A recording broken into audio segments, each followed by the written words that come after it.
I don't want to give anyone a heart attack here with shocking information, jump scares, so this is your fair warning. Cold water is coming your way. I am not a survivalist. There. I said it. It's out in the open. Let that stew marinate in it a little bit.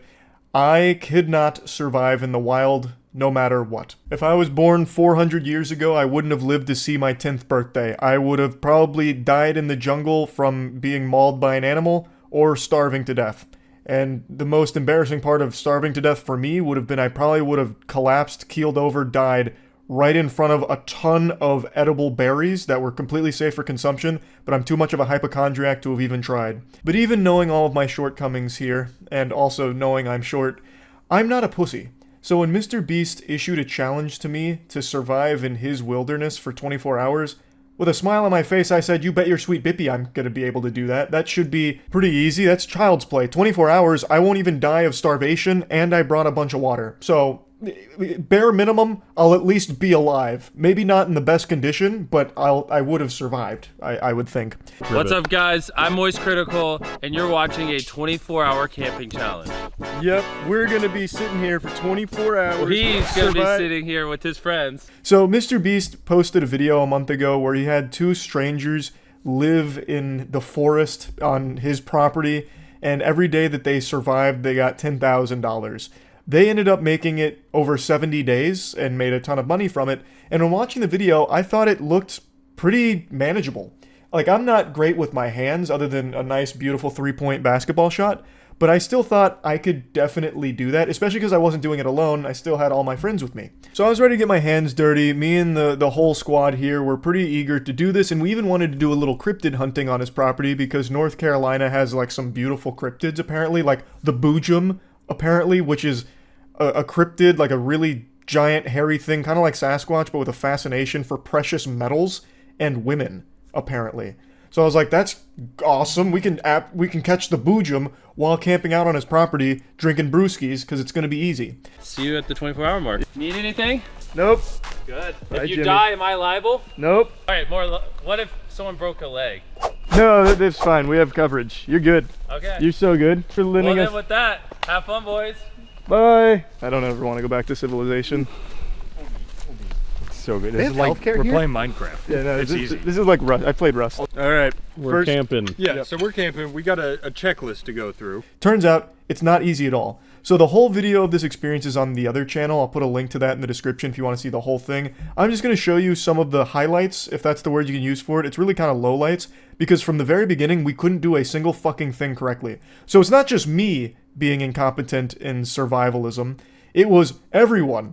We take life for granted. If we didn't have houses, I feel like at least 60% of the population would die off within a month, because surviving in the wilderness is not easy, especially on MrBeast's property. When I watched that video, I also expected that the forest that they were in, the wilderness, was like heavily catered to be safe, you know, like no bears, nothing dangerous or anything. I thought it was like really bougie and, you know, it wasn't that difficult. Well, it turns out it's just fucking God's country out there. It is actually just untouched jungle. So we were surrounded by coyotes, an unbelievable amount of other wildlife and insect, all kinds of dangerous shit all over the place. It was so fucking hard. How's he doing? That's some big wood. That is some big wood. That's some big wood, and he's making smaller wood exactly like we need. Charlie, do you think you're the best camper? Yep. All right. Don't let my appearance deceive you. I know I may look like a vampire lumberjack, especially in that beautiful attire, but I didn't know what the fuck I was doing. I know how to chop wood. In fact, fun fact, I actually practice wood chopping motions by using a sledgehammer on a tire just for cardio. I actually really like hitting a tire with a sledgehammer because I think it's great cardio. But unfortunately, we didn't have the classic meaty axe. Instead, we just had this little one-handed hatchet here that's just like a little fucking toy. When Roanoke settlers disappeared, following their trajectory, they would have landed right here in these woods. Huh. They could still be out here. So look out for little eyes peeping back at you when you're looking in the stories. woods. This is what it's all about. This is what it's all about. In big city living, sometimes you forget where we came from. It's good to go back. And sometimes, you know, it gets so bright out there you can't see the stars. Yep. You can see them today, though. Yep, look at them up there. skin trails. You get them all? Mm-hmm. Show them one more time.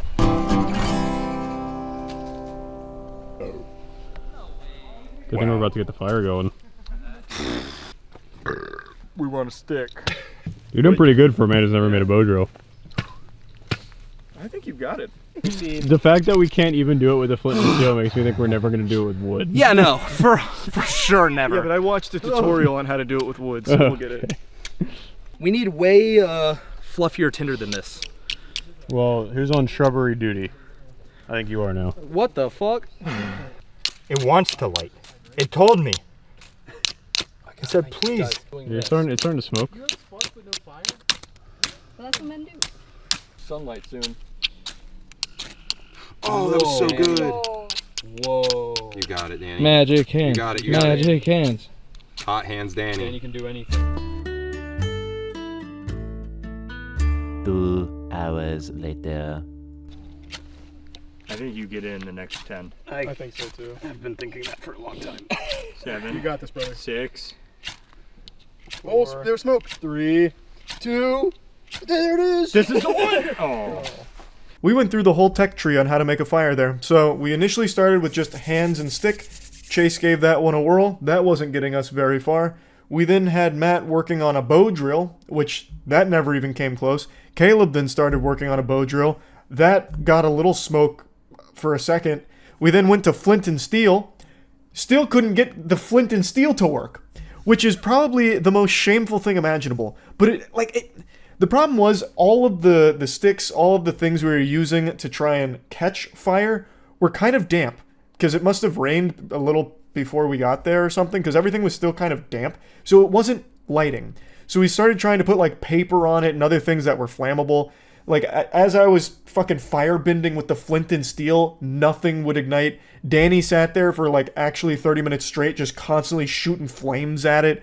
Like a goddamn Charmander, still nothing was catching fire. So eventually what I did is I just ripped the sleeve off of my flannel, threw it on there, and had Danny light that, which finally worked. Yeah. Another shirt, another shirt. That counts. Wait, don't blow, don't blow, don't blow, don't blow, don't blow. Yeah, Don't let blow, it, don't just blow let anymore, it, just don't blow let it. anymore, don't blow anymore. Okay. Wait, you're smothering it. Don't smoke. No, I'm getting the pine needles above it.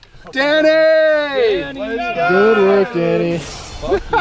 There he is. The man who brought fire to us, Prometheus. You cannot see me. Can't see you, can't see you. We need to feed it a lot of fire because it'll burn out really and quick. literally everyone that did something. Hey, and don't forget Charlie's shirt.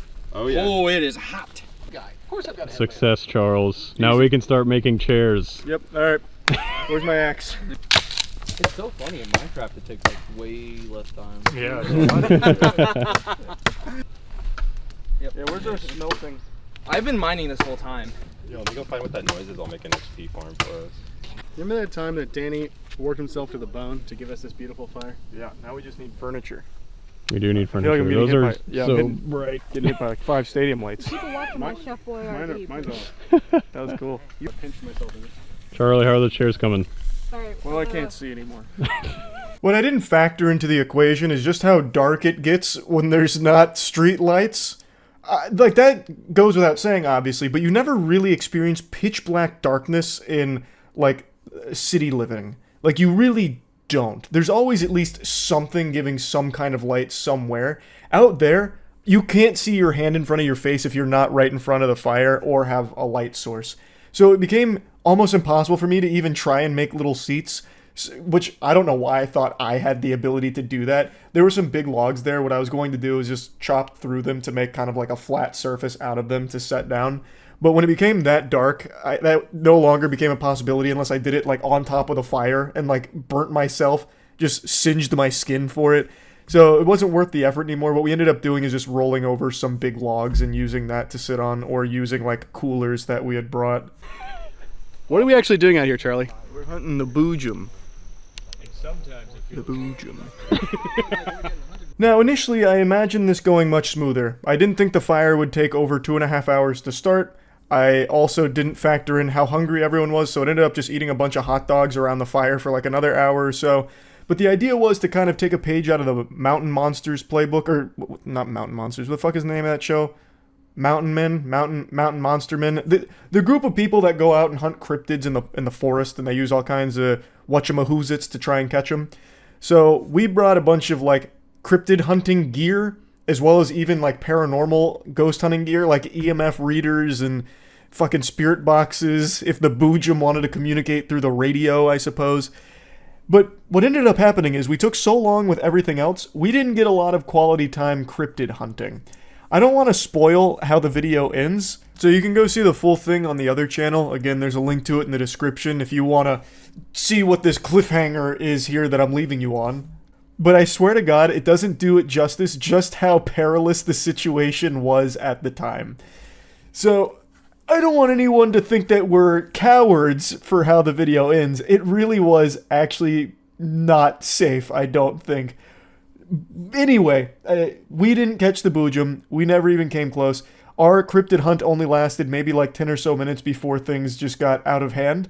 So, anyway, I just want to talk about this a little bit and just give strong appreciation for the two guys in that MrBeast video that made it 70 days out there.